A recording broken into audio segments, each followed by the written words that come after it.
एक रात इस गांव में जैसे एक डर की चादर बनकर उतरती है। कोहरे में घरों की आकृतियां धुंधली हैं और हर दरवाजे पर बंधा काला धागा याद दिलाता है कि यहाँ लोग अंधविश्वास से नहीं, अनुभव से डरते हैं। जल्दी करो, दिया अंदर रखो, धुंध गहरी हो रही है। मैंने खिड़की भी बंद कर दी। आज रास्ते की तरफ मत देखना। जैसे देखने से कोई बचा है। पिछले अमावस को शंकर ने भी यही गलती की थी। चुप, बच्चों के सामने उसका नाम मत लो। अम्मा, सब लोग दरवाजे पर नीम क्यों बांधते हैं? ताकि बुरी नजर बाहर रुके और जो रास्ते से आता है वो घर में ना घुसे। बस सवाल मत करो। रात में अगर कोई दरवाजा खटखटाए तो खोलना मत। गांव में ये नियम किसी एक घर का नहीं, सबका है। सूरज ढलते ही रास्ता गांव का नहीं रहता, जैसे कोई और उसे अपना मान बैठा हो। कुंडी कसकर लगाना। आज हवा की आवाज ठीक नहीं लग रही। दादी, हर रात आप यही कहती हैं। और हर रात मैं जिंदा भी रहती हूँ क्योंकि यही कहती हूँ। मोहन इस गांव में पैदा हुआ, यहीं बड़ा हुआ, पर आज की बेचैनी उसे अलग लग रही है। जैसे कोहरा सिर्फ बाहर नहीं, किसी राज पर भी छाया हुआ हो। मोहन, दरवाजे से हट जा, ठंडी हवा ठीक नहीं। हवा से ज्यादा डर तो सबके चेहरों में है अम्मा। बात क्या है? वही पुरानी बात, रात गहरी हो तो रास्ते का नाम भी नहीं लेते। पर क्यों? बचपन से सुनता आया हूं, कोई साफ जवाब नहीं देता। कुछ सवाल देर से पूछे जाएं तो अच्छा होता है, और कुछ जवाब देर से मिले तो मुसीबत बन जाते हैं। आज तू बाहर नहीं जाएगा, तेरे दोस्त का भी इंतजार मत करना। राघव ने खुद बुलाया है, बोला था जरूरी बात है। वही लड़का मुझे ठीक नहीं लगता, उसकी आंखों में हमेशा कुछ छिपा रहता है। वो मेरा बचपन का दोस्त है अम्मा, मुझसे क्या छिपाएगा? दोस्ती और डर दोनों आदमी से बहुत कुछ छिपवा देते हैं। माँ की आवाज में डांट कम, चिंता ज्यादा है। मोहन सुन तो रहा है, पर उसके मन में राघव का बुलावा और भी भारी पड़ रहा है। अगर मैं ना गया और उसे सच में मदद चाहिए हुई तो? मदद सुबह भी की जा सकती है, रात किसी की नहीं होती। बस चौपाल तक जाऊंगा, उससे मिलकर लौट आऊंगा। चौपाल तक जाओ, रास्ते की तरफ एक कदम भी नहीं, कसम खा। कसम, चौपाल से आगे नहीं जाऊंगा। दिया साथ ले जा, और अगर कोहरे में सीटी जैसी आवाज सुनाई दे तो पीछे मत देखना। सीटी? अम्मा, आप भी? मजाक नहीं है, पीछे मत देखना। चौपाल गांव का सबसे खुला स्थान है, फिर भी इस समय ये किसी बंद कमरे जैसा लगता है। राघव की घबराहट देखकर मोहन समझ जाता है कि बात साधारण नहीं। राघव, इतनी रात को बुलाया और खुद भूत जैसा खड़ा है। धीरे बोल, कोई सुन लेगा। यहाँ कौन सुनने आया है?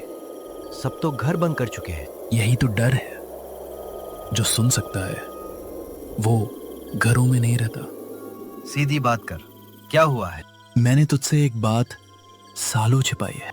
अब बता भी दे, तेरे चेहरे से लग रहा है जान पर बनी है। याद है 5 साल पहले तेरे बाबा बिना कुछ कहे रात में निकले थे? हाँ, और सुबह उनकी लाठी रास्ते के पास मिली थी, आदमी नहीं। उस रात मैं उनके पीछे गया था। मैं बच्चा था और जिद्दी भी। मैंने देखा था कि तेरे बाबा अकेले नहीं थे। किसके साथ थे? बोल। किसी आदमी के साथ नहीं, एक औरत जैसी आकृति थी। सफेद नहीं, पूरी की पूरी धुंध जैसी। झूठ मत बोल राघव। काश झूठ होता। तेरे बाबा उसे नाम लेकर बुला रहे थे। गौरी। गौरी? हमारे घर में इस नाम का कोई नहीं। तेरी माँ जानती है, गांव के बूढ़े भी जानते हैं, पर कोई कहता नहीं। मोहन की सांसें तेज हो जाती हैं। एक पुराने नाम ने अचानक उसके घर, उसके बाबा और गांव के श्राप को एक ही धागे में बांध दिया है। तूने मुझे पहले क्यों नहीं बताया? क्योंकि मैंने आगे जो देखा उसके बाद मैं कई रात बोल ही नहीं पाया। क्या देखा? रास्ते पे मिट्टी नहीं थी, जैसे जमीन काली पड़ गई हो। तेरे बाबा ने पीछे मुड़कर मुझे देखा, पर उनकी आंखें उनकी जैसी नहीं थी। और फिर किसी ने मेरे कान के पास फुसफुसाया, अगली बारी घर की होगी। ये बात तूने किसी को नहीं बताई? अपने बाप को बताई थी। अगले ही दिन उसने मुझे कसम दिलाई कि कभी रास्ते के पास नहीं जाऊंगा। और आज कसम तोड़ दी? क्योंकि आज वही आवाज फिर आई है मेरे घर के बाहर। अब दोनों की चाल तेज है पर आवाजें धीमी। गांव की गली पहले परिचित लगती है, फिर अचानक हर मोड़ अनजान हो जाता है। तेरे घर पर क्या हुआ? साफ साफ बता। शाम को दरवाजे पे बंधी नीम की टहनी खुद ब खुद नीचे गिर गई। हवा से गिर गई होगी। हवा अंदर की तरफ नहीं बह रही थी मोहन, और काला धागा बीच से जला हुआ था। जला हुआ? आग कहां से आई? यही तो समझ नहीं आया। फिर दरवाजे पर 3 बार खटखटाहट हुई। किसने खोला? किसी ने नहीं। हम सब चुप रहे। फिर बाहर से मेरी मर चुकी दादी की आवाज आई। उसने कहा, रास्ता खुल गया है, जिसे छिपाया था उसे लौटा दो। किसे छिपाया था? मुझे नहीं पता, पर मेरे बाप का चेहरा सफेद पड़ गया। तेरे बाप ने कुछ कहा? बस इतना कि अगर मैं सच जानना चाहता हूं तो तुझे साथ लेके पुराने कुएं तक जाऊं। पुराने कुएं तक? वो तो शापित रास्ते के मोड़ पर है। हाँ, और उसने कहा, राज अब मोहन से छिपेगा नहीं। मोहन को अपनी माँ की कसम याद आती है, पर अब लौट जाना आसान नहीं। हर बात उसे उसी दिशा में धकेल रही है जहां जाने से सब मना करते हैं। अगर ये सब मेरे बाबा से जुड़ा है तो मैं पीछे नहीं हटूंगा। मुझे उम्मीद थी तू यही कहेगा, और डर भी इसी बात का था। पहले तेरे बाप से मिलते हैं, वही असली बात बताएंगे। घर के भीतर धुएं, तेल और डर की मिली जुली गंध है। राघव के पिता की आंखें जागी हुई हैं, जैसे उन्होंने कुछ ऐसा देख लिया हो जो नींद को हमेशा के लिए दूर कर दे। दरवाजा बंद करो, दोनों तुरंत। बाबू, मैं मोहन को ले आया। काका, ये सब क्या हो रहा है? जो बहुत पहले होना चाहिए था वही अब लौट कर आया है। मेरे बाबा के बारे में जानते हैं आप? जानता हूँ, और तेरी माँ भी जानती है। फिर सबने मुझसे झूठ क्यों बोला? क्योंकि सच सुनकर लोग रास्ते की तरफ खींचे चले जाते हैं, जैसे किसी पुकार का असर हो। बाबू, गौरी कौन है? इस गांव की नहीं, फिर भी इसी गांव की। बहुत साल पहले एक लड़की थी। शादी से एक रात पहले वो उसी रास्ते पर गायब हुई। और लोग कहते हैं उस पर श्राप है। लोग आधी बात कहते हैं, पूरा सच ये है कि उसे किसी ने धोखा दिया था। किसने? तेरे बाबा के बड़े भाई ने, पर दोष तेरे बाबा ने अपने सिर लिया। नहीं, ये नहीं हो सकता। हो चुका है। उसी रात गौरी कुएं के पास आखिरी बार दिखी, फिर रास्ता बदल गया। उसके बाद जो भी उस मोड़ पर गया उसे कोई न कोई अपना नाम लेकर बुलाता था। तो मेरे बाबा वहां क्यों गए थे? प्रायश्चित करने, शायद सौदा करने, शायद तुझे बचाने। और आज आवाज ने कहा, जिसे छिपाया था उसे लौटा दो। इसका मतलब ये कि किसी ने एक सच दबा कर रखा, और अब वो सच खुद बाहर आएगा। कौन सा सच? तेरे घर में जो लोहे का पुराना संदूक है उसमें जवाब है, पर उसे खोलने की चाबी गांव में नहीं। फिर कहाँ है? पुराने कुएं के पास, पीपल की जड़ के नीचे। अगर मैं ना जाऊं तो? तब शायद अगली दस्तक तेरे घर पर होगी। नहीं, अब देर नहीं करेंगे, अभी चलते हैं। गांव की आखिरी चौखट पार करते ही हवा बदल जाती है। यहां सन्नाटा सुनाई नहीं देता, दबाव की तरह महसूस होता है। मोहन को माँ की बात याद आती है, सीटी सुनो तो पीछे मत देखना। अब मुझे लग रहा है वो जितना बताती थी उससे ज्यादा जानती है। मोहन, कुआं सामने है। लालटेन नीचे कर, जड़ों के पास देख। यहां मिट्टी ढीली है, जैसे किसी ने हाल में खोदा हो। रुको, कुछ धातु जैसी चीज है।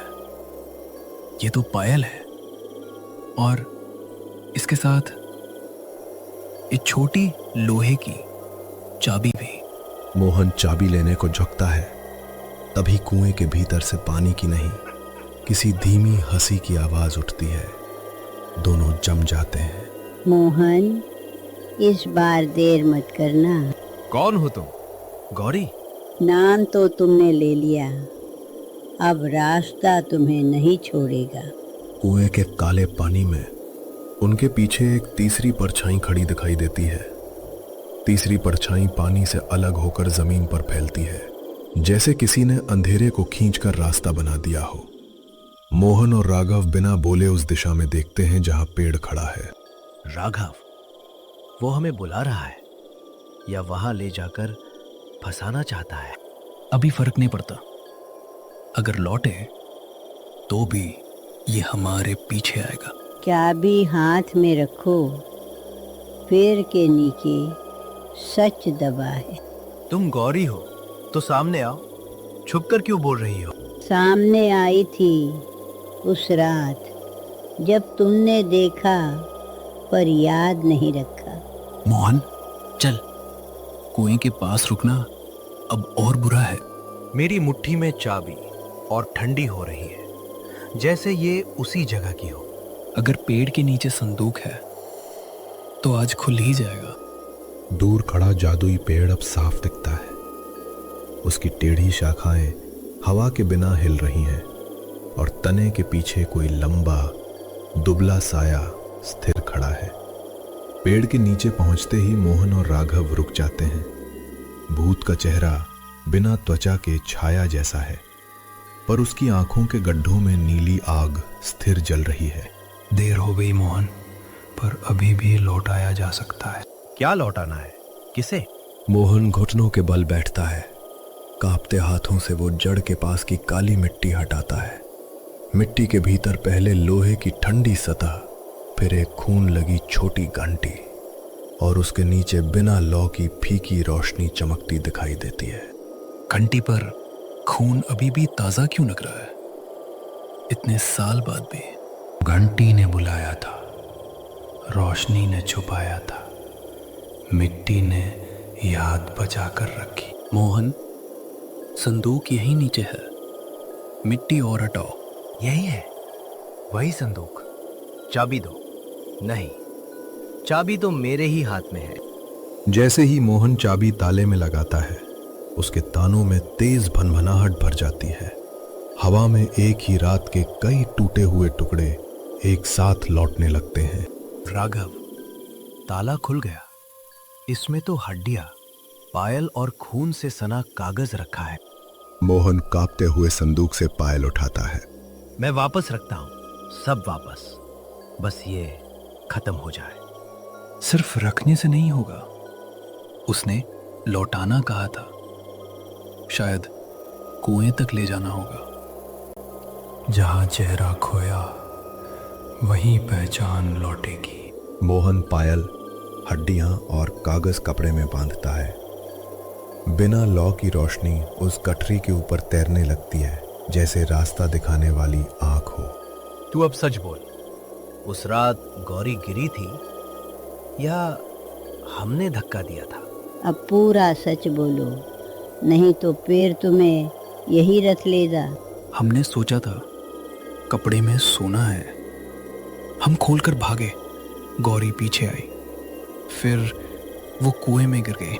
कुएं के पास पहुंचते ही हवा थम जाती है। तीसरी परछाई अब उनके पीछे नहीं, उनके सामने पानी पर खड़ी दिखाई देती है। गौरी, हम लौटाने आए हैं। जो लिया था, जो छुपाया था, सब। और सच भी, सच भी। अगर जान चाहिए तो ले लो, लेकिन ये बोझ अब नहीं रखेंगे। मोहन गठरी खोलकर पायल, हड्डियां, कागज और खून लगी घंटी कुएं की देहली पर रख देता है। बिना लौ की रोशनी नीचे उतरकर उन चीजों को एक फीके घेरे में बांध लेती है। मैं मानता हूं, लालच मेरा था, घंटी मैंने बजाई थी, उसकी चीख मैंने दबाई। और धक्का मेरा था, मैंने उसका हाथ छुड़ाया। मैं भी उतना ही दोषी हूं। कुएं का पानी ऊपर उठता है, पर छलकता नहीं, वो एक काले आईने की तरह सीधा हो जाता है। उसमें पहले गौरी का चेहरा बनता है, फिर एक छोटी बच्ची की बंद आंखें, और फिर धीरे धीरे मोहन और राघव के चेहरे लौटने लगते हैं। मैं दिख रहा हूं राघव, तुझे भी? हाँ, पर गौरी वो कहाँ है? जहाँ शोर खत्म होता है वहाँ मुझे रास्ता मिल जाएगा। घंटी छोड़ दो। मोहन घंटी को उठाकर कुएं में छोड़ देता है। गिरने की आवाज नहीं आती, सिर्फ नीली आग की एक पतली लकीर नीचे जाती है और पानी के भीतर बुझ जाती है। हम गांव जाकर सच बताएंगे, जो छुपाया वो और नहीं छुपेगा। हाँ, अगर लोग पत्थर मारे तब भी ये डर लेकर जीने से अच्छा है। दोनों बिना पीछे देखे गांव की ओर चल पड़ते हैं। उगती रोशनी उनके चेहरों पर पड़ती है। इस बार पानी में उनका चेहरा गायब नहीं होता।